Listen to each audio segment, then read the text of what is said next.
எனக்கு பிடிச்ச கதை அது. பாலைவனத்துல போய் மாட்டிக்கிட்டேன் சார். சுத்தமா தண்ணி இல்ல. பிளாஸ்க் இவ்வளவு பெரிய பிளாஸ்க் வச்சிருக்கா, எல்லாத்தையும் குடிச்சிட்டான், காலி.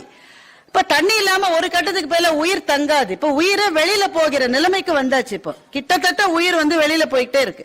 வெளியில் போகிற நிலைமையில் உயிர் இருக்கிற போது ஒரு சொட்டு தண்ணீர் கிடைக்காதான்னு பாக்குற ஒரு குடிசை இருக்கு. கஷ்டப்பட்டு தட்டு தடுமாறி நடந்து குடிசைக்கு போறான். அந்த குடிசையில ஒரு பம்ப் இருக்கு, அடிக்கிற பம்ப். ஓடி போய் பம்பை அடிச்சு பாக்குறான். ஒண்ணு தண்ணி வரல, ஒண்ணு வரல, காத்துதான் வருது.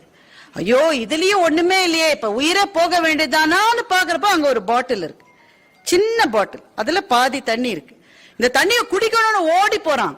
அது கீழே ஒரு நோட் எழுதி வச்சிருக்கு, இந்த தண்ணியை இந்த குழாவுல விட்டு அடிச்சீங்கன்னா நிறைய தண்ணி வரும் அப்படின்னு எழுதிருக்கு. இப்ப நீங்க அங்க இருந்தா என்ன செஞ்சிருப்பீங்க? போடா, குழாயில தண்ணி வரும்னு அவனுக்கு தெரியும். அப்புறம் அந்த பாட்டில எடுத்தான், மூடியை திறந்தான், அந்த குழாவுல அந்த தண்ணி கொட்டிட்டான். அதை அடிச்சான். ஒரு தடவை ஒன்னும் வரல, 2, 3, 4 ஒண்ணு வரல. 5வது தடவை அடிச்சான், கர்ன்னு சத்தம் வந்தது. ஆர்வமா அடிக்க அடிக்க அடிக்க தண்ணி அப்படியே அருவி மாதிரி கொட்டிச்சு. ஆசை தீர தண்ணி குடிச்சான்.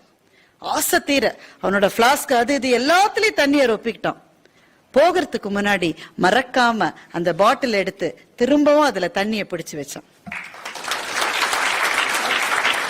அதுல ஒரு பேப்பர் எழுதி இருந்தது இல்ல, நீங்க அதுல தண்ணியை கொட்டினா அதுக்கு கீழே அவன் எழுதினான், இது வேலை செய்கிறது.